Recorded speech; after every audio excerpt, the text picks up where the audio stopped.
All right, so we're going to start again. So here's my thread. So I'm going to go in number 1. All right, wait a minute. How did you put it on? Which side is the thread on? I'm putting it on this way. It doesn't matter which way you put it? It probably does, and I never know. Okay, so now how did you go in here, though? Let's see. It says number 1. So it slides from that side, right? It's a little catch, like a hook. There. Oh, so you go under and then up. And then I follow this direction this way. Okay. And this way. And you come over here. And then I come over here, and you have to get like a clean edge. So you've got to cut it to get that edge. Well, you should. It's actually more important to cut the edge for the so it slides there's a hole through in the bobbin.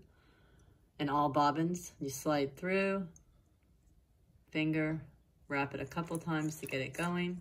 Okay, so I'm watching the way you're wrapping it, and then when you're going to set it down. Then I'm going to set it down the way the thread is coming from behind. Oh, okay. I see. And then I click it over to start it. All right, so you got to click it over, and then it goes.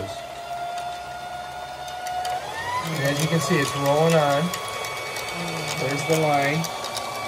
Rolling through that, coming through that, coming through that, and it starts off over here. And there she goes.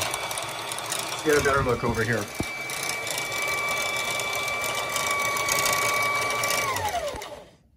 Do we have enough? And that's it. We got it. I cut off a little tip. And one. And my bobbin goes in this way. All machines are different. This one sets in like this. Wait a minute. Let me see again. And then let me see. And it shows you how to drop the bobbin in on the... On here? On here. So you drop it in that way. Your spring comes forward around that little hook and up. That's that. That's it. And that's all you do. You don't hook it to any other? I don't do it until I get my thread started.